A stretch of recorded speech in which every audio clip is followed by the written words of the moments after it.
O conteúdo que você ouvirá na sequência não é indicado para menores de 14 anos.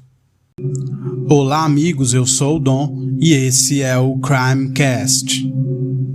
Aqui, nesse podcast, a gente vai falar sempre sobre crimes reais que ficaram conhecidos no Brasil e no mundo. Se você está ouvindo o Crimecast pela primeira vez, desde já eu agradeço pelo play e seja muito bem-vindo aqui. A todos aqueles que já me acompanham, o meu muito obrigado pela audiência e por continuar ouvindo o nosso podcast. Hoje a gente vai para o episódio de número 32, aqui no Crimecast. Mas antes, eu quero pedir a vocês para seguir o Instagram do Crimecast, que é o Crimecast_podcast. É muito importante que vocês sigam e compartilhem o Instagram do Crimecast, assim como compartilhar também os episódios para que mais pessoas conheçam o nosso podcast e eu possa continuar trazendo conteúdo para todos aqui. O episódio 32, amigos, será um mini episódio, né? Quem já me acompanha aí sabe que alguns episódios que eu faço são chamados mini episódios porque ele tem uma duração menor e são um pouco mais reduzidos. O episódio de hoje, o de número 32, será dessa forma, porque é um caso que aconteceu recentemente, né? Então não há tantos detalhes, tantas informações assim que dê pra gente fazer um episódio de duração maior.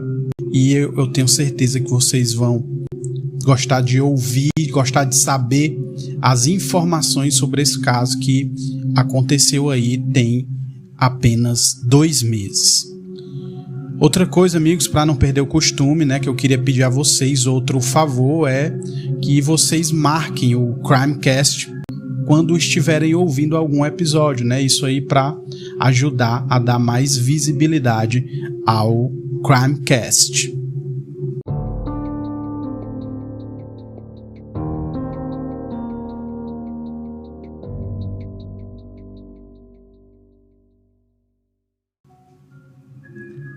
Então, amigos, episódio de número 32 aqui no Crimecast. E antes de eu começar a falar um pouco sobre o caso de hoje, eu vou falar mais 2 coisinhas que eu ainda não falei, que eu tenho que falar. Que é a questão do Instagram, certo, amigos? Eu já, alguns episódios, coloco o linkzinho no episódio mesmo, né? Você clica lá, já leva direto pro Instagram do Crimecast, tá? Para que a gente vá tendo mais visibilidade, certo? Outra questão é relacionada aos aplicativos de streaming, né? No último episódio, o episódio de número 31, que foi o final da história do caso John Benet, aconteceu algum problema que o episódio não subiu no Deezer. Então, se você ouve o Deezer e por ser uma história, né, que tinha partes, você deve estar esperando, já ouviu a primeira parte, já ouviu a segunda parte, e estava esperando a parte final. Eu já postei essa parte final desde terça ou quarta-feira, mas por algum problema ele não subiu somente no Deezer. Se você quiser usar um outro app para ouvir essa parte final, né, para chegar ali à conclusão do caso, então você pode só ouvir ele em algum outro aplicativo, né? A gente está no Amazon Music, a gente está no Google Podcasts, que é gratuito, né? A gente está também no Spotify, Apple Podcasts e no Radio Public. Também é um aplicativo grátis de podcast que a gente também está lá. Se eu não me engano, a partir de hoje a gente também está no Pocket Casts, eu acho que é esse o nome, e no Castbox. Então, se você está esperando aí, né, imaginando por que não saía essa parte final, ela já saiu sim desde terça ou quarta, mas não saiu no Deezer e deu algum problema. Eu estou em contato com eles para verificar se foi alguma coisa no meu arquivo ou se foi algum problema com eles lá, tá?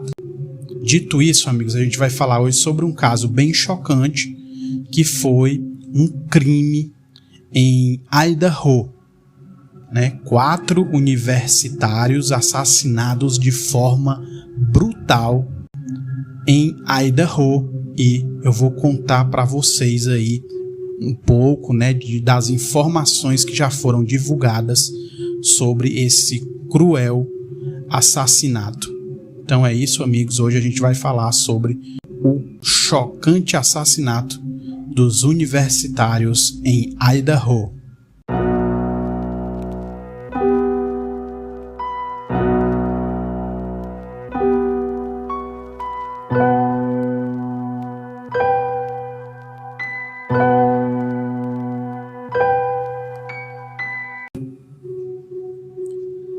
Em 13 de novembro de 2022, a polícia de Moscow, nos Estados Unidos, recebeu um chamado envolvendo um indivíduo inconsciente.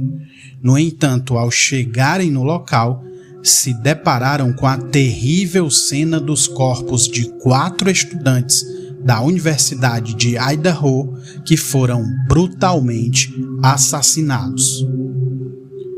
O cenário assustador e muito sangrento, com sangue das vítimas descendo até mesmo pelas paredes, chocou os Estados Unidos e logo ganhou repercussão mundial, se tornando um dos assuntos mais comentados e misteriosos dos últimos meses.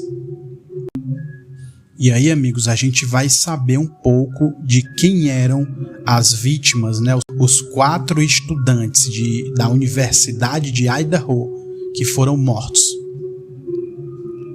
Ethan Chapin, de 20 anos, iniciou seus estudos na Universidade de Idaho em 2021. Ele estudava gestão de recreação, esporte e turismo. Ethan estava em um relacionamento com Xena Kernodle, uma das vítimas. Xena, que também tinha 20 anos, era júnior na universidade e fazia uma especialização em marketing na Faculdade de Negócios e Economia. A terceira vítima, Madison Mogan, de 21 anos, também era júnior na universidade e, assim como a amiga, estava cursando marketing na Faculdade de Negócios e Economia. A quarta vítima, Kaylee Gonçalves, de 21 anos, era sênior de Estudos Gerais na Faculdade de Letras, Artes e Ciências Sociais. Eu falei para vocês aqui o nome das 4 vítimas. Ethan Chapin, que era o único homem, né? São 4 vítimas, 3 mulheres e um homem. O Ethan Chapin, de 20 anos, homem, ele namorava com uma das vítimas, né? A Xena Kernodle, era namorada dele. E as outras 2 vítimas, outras 2 mulheres, a Madison Mogan, de 21 anos, e também de 21 anos, Kaylee Gonçalves. E aí a gente vai saber agora os últimos momentos, né, como foi ali a noite das vítimas antes do ocorrido. Em 12 de novembro de 2022, né, um dia antes, Kaylee fez sua última postagem no Instagram.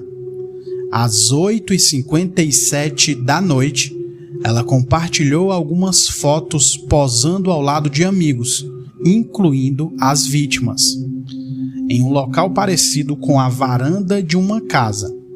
Na legenda do post, ela escreveu, abre aspas, "Uma garota de sorte por estar cercada por essas pessoas todos os dias", fecha aspas. Então essa foi uma postagem, certo? A última postagem de uma das vítimas, né, a Kaylee Goncalves. Ela postou uma foto com as vítimas, né, e mais outras pessoas, né, que moravam no mesmo local. Segundo a polícia, naquela mesma noite, Kaylee e Madison foram a um bar no centro da cidade de Moscow entre as 10 da noite e 1h30 da manhã. Enquanto isso, o casal Ethan e Xena foram a uma festa no campus da Universidade de Idaho.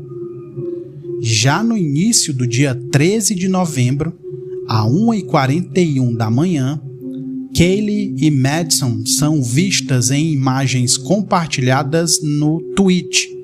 Twitch é um serviço de streaming, né, de vídeo ao vivo. Elas estavam conversando perto de um food truck.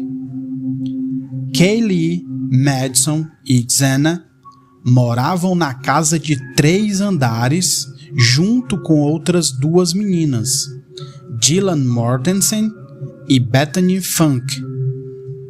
Ethan, que era o rapaz, né? Ele estava lá somente de visita. Acredita-se que Ethan e Xena tenham voltado para casa por volta de 1h45 da manhã. Já Kaylee e Madison teriam chegado por volta de 1h56. Dylan e Bethany, as sobreviventes do assassinato, também saíram naquela noite, mas chegaram em casa antes dos colegas, por volta de 1h da manhã. Então, amigos, olha só para a gente visualizar. Era um local ali fora do campus da Universidade de Idaho, mas bem próximo do campus, onde tinham 6 pessoas que estavam juntas no mesmo local, né? Uma das pessoas, que era o Ethan, namorado de uma delas, ele estava lá visitando o local. Então tinham 5 garotas. Dessas 5 garotas, 3 foram mortas. E 2 delas sobreviveram, Dylan e Bethany. Então a gente tem aí um local só com estudantes, onde todos tinham saído. Justamente as 2 que sobreviveram ao ataque, né? Elas voltaram mais cedo, por volta de 1h da manhã, né? Todos estavam fazendo alguma coisa. Elas saíram e voltaram 1h da manhã. O Ethan com a Xena, namorada dele, voltaram 1h45 mais ou menos, e as últimas que chegaram foram a Kaylee e a Madison, já bem perto de 2h da manhã, mais ou menos 1h56 da manhã. Então esse é o cenário. Eram 6 pessoas ali no mesmo local, na mesma casa, e dessas 6 pessoas, 4 foram brutalmente assassinadas. Dylan e Bethany acordaram no final da manhã e chamaram alguns amigos para casa, pois acreditavam que uma das vítimas havia desmaiado. A primeira ligação para o serviço de emergência foi feita às 11h58 por uma das sobreviventes, que relatou que tinha alguém inconsciente na casa. Ao chegarem no local, os policiais se depararam com 2 corpos no 2º andar e outros 2 no 3º andar da casa. Então, amigos, para a gente continuar entendendo a situação ali, o local era uma casa com 3 andares. As 2 meninas que sobreviveram estavam no 1º andar.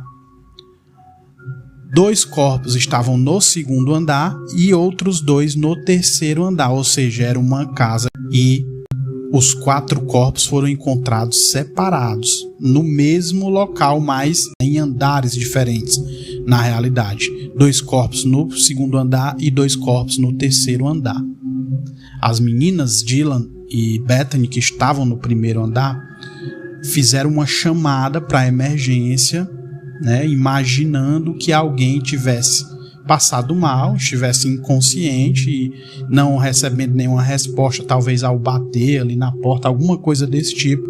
Elas perceberam que algo estava errado, né? E aí chamaram a emergência imaginando isso, né?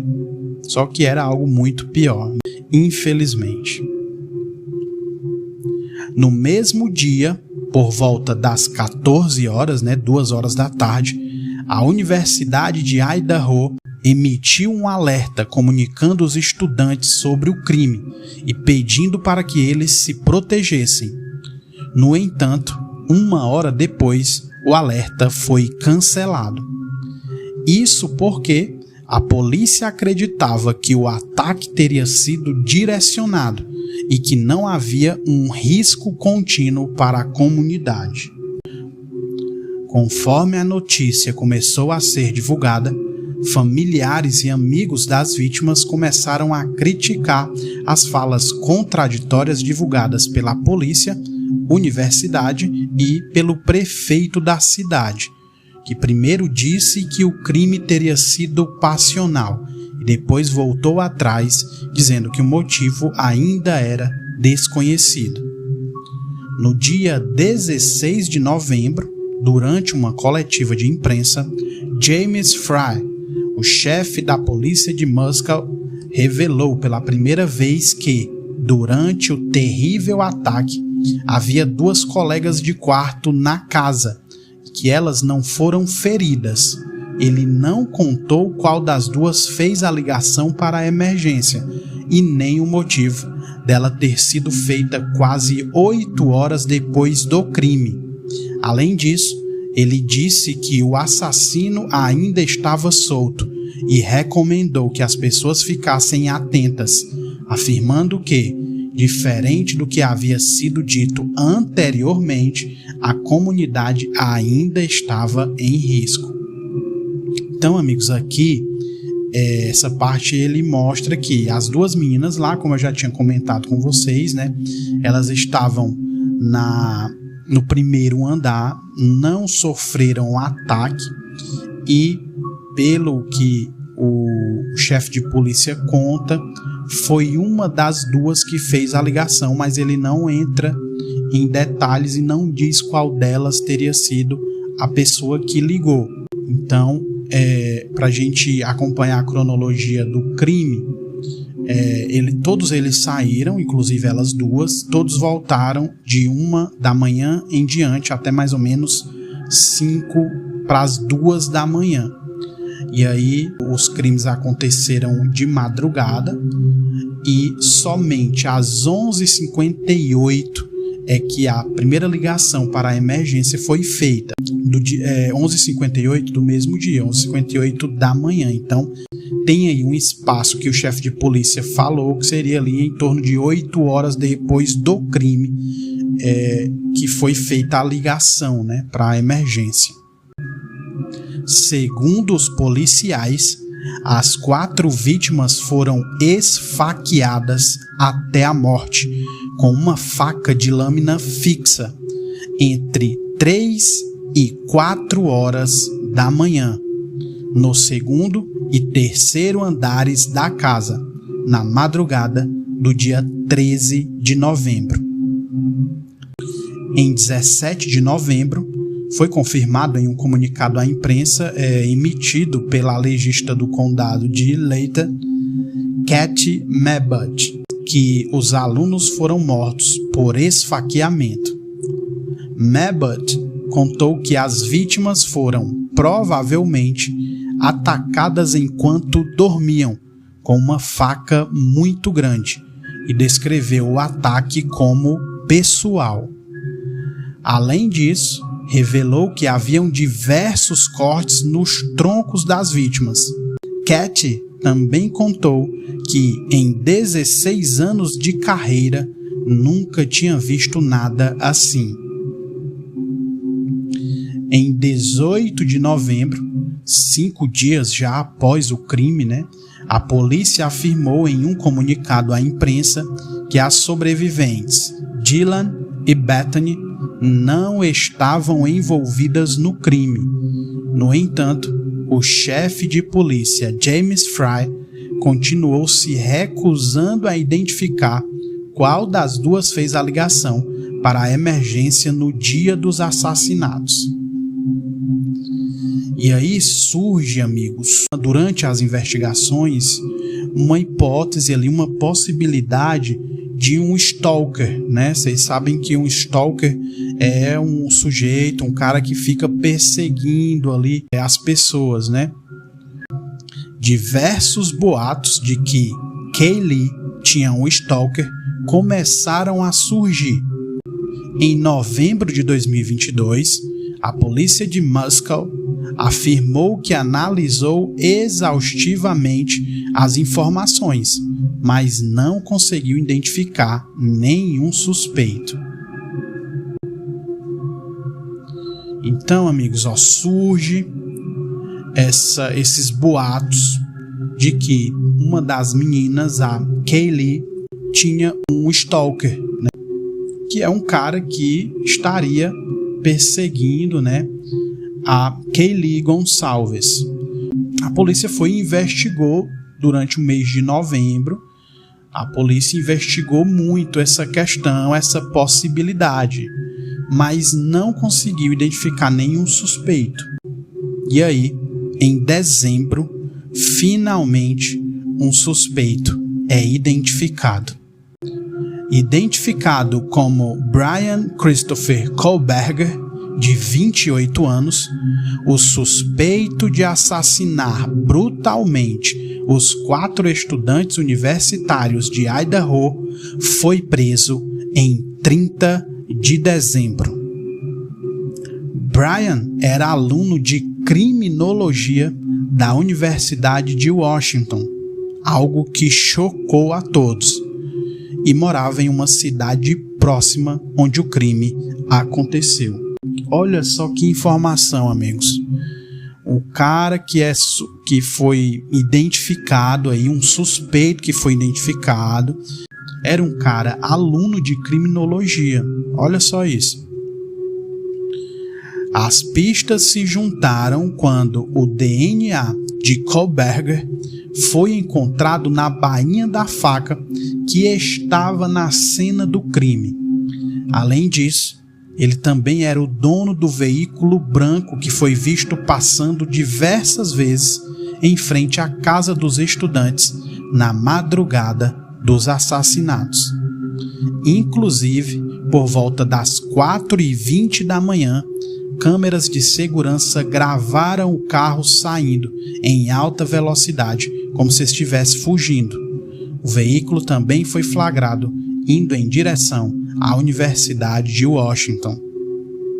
Após o celular do suspeito ser investigado pela polícia, foi descoberto que ele já havia feito 12 viagens de 22 de junho até o mês de novembro, mês que ocorreu o crime, na frente da casa das vítimas, confirmando os boatos de que o suspeito poderia ser realmente um stalker. O suposto assassino também publicou uma pesquisa no Reddit pedindo informações para as pessoas para entender como as emoções e os traços psicológicos influenciam a tomada de decisões ao cometer um crime. Olha só que loucura isso, né, mano? Era um cara, um estudante, né, que eles conseguem ali reunir várias evidências que levam a crer que esse cara era o assassino, né? Também foi descoberto que Brian seguia Madison e Kaylee nas redes sociais. Kaylee, sua maior obsessão, foi a mais ferida das vítimas, segundo a legista que cuidou do caso. Então, olha só isso, amigos. Várias evidências já, né, do envolvimento desse cara. E aí a legista diz que a vítima mais ferida, né, com mais golpes, com golpes mais violentos, foi a Kaylee. Então, aquele negócio, aqueles boatos, né, a princípio, de que tinha um stalker, né, um cara que perseguia ali, que era obcecado pela Kaylee, era realmente verdade. Era esse tal Bryan Kohberger. Além também dessa questão que o Bryan seguia tanto a Madison como a própria Kaylee nas redes sociais. Então, ele via ali sempre aonde ela estava, com quem ela estava, né? A polícia ainda não revelou o motivo do crime e nem o porquê das colegas de quarto terem demorado tanto para ligar para a emergência. As autoridades também afirmaram que vão manter algumas informações em sigilo para não prejudicar as investigações. E aí, amigos, tem uma revelação bem esquisita, uma revelação chocante, que uma das pessoas, né, uma testemunha fez, né? Veio à tona que uma das sobreviventes, né, ela teria contado à polícia que na noite do crime viu o suspeito passar na frente dela. Segundo a colega de quarto, por volta das 4 da manhã, ela ouviu um barulho no andar de cima e uma voz dizendo, abre aspas, tem alguém aqui, fecha aspas. Ela então olhou para fora de seu quarto e não viu nada.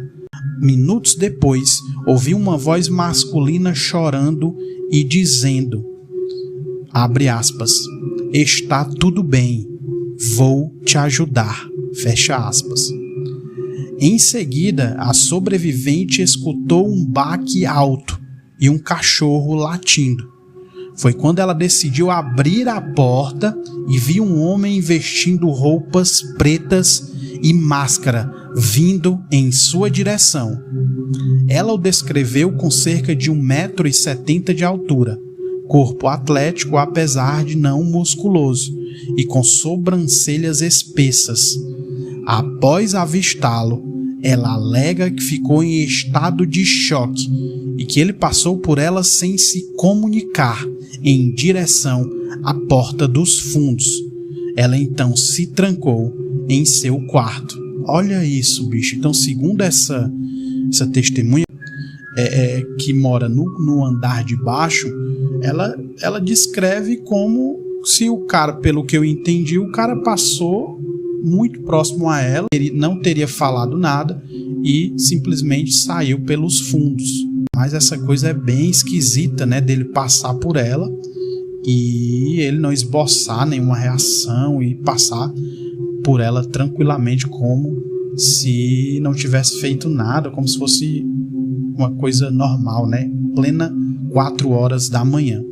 Mais esquisito também é que se ela viu esse homem passando, né, e ela mesmo diz que ficou com medo, né, depois se trancou no quarto, por que a ligação só é feita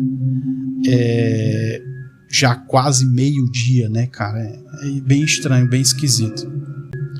Há também, amigos, uma entrevista de um colega de classe do Bryan que é bem interessante também, vocês vão ouvir aqui.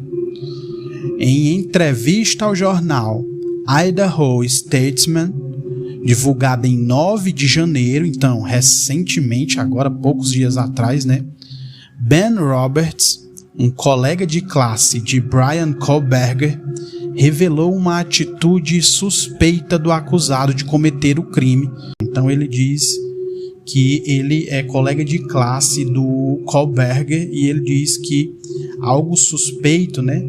Segundo esse Roberts, é que o Bryan, ele falava bastante nas aulas, né? Sempre fazia comentários ali durante as aulas do curso de Justiça Criminal e Criminologia, exceto quando se tratava do caso dos alunos assassinados em Idaho. Olha só isso aqui, abre aspas. Bryan só falava sobre seu interesse em psicologia forense. Ele se sentava bem no meio da sala, não se escondia no fundão. Ele era um aluno incrivelmente participativo e falava durante as aulas todas as vezes, contou o amigo. No entanto, quando o assunto de uma aula foi o crime cometido em Moscow, Ben conta que Brian ficou em completo silêncio. Ao jornal, ele diz que essa atitude poderia ser um indicativo de culpa do suspeito. Se ele era um cara que sempre falava e comentava nas aulas, por que exatamente nessa aula sobre esse caso ele não falou nada? É bem estranho também. Outro estudante, que não quis se identificar, revelou ao Idaho Statesman que Brian era grosseiro com indivíduos da comunidade LGBT, pessoas de comunidades marginalizadas, pessoas com deficiências e mulheres. Além disso, ele se declarava uma pessoa que acreditava no casamento tradicional.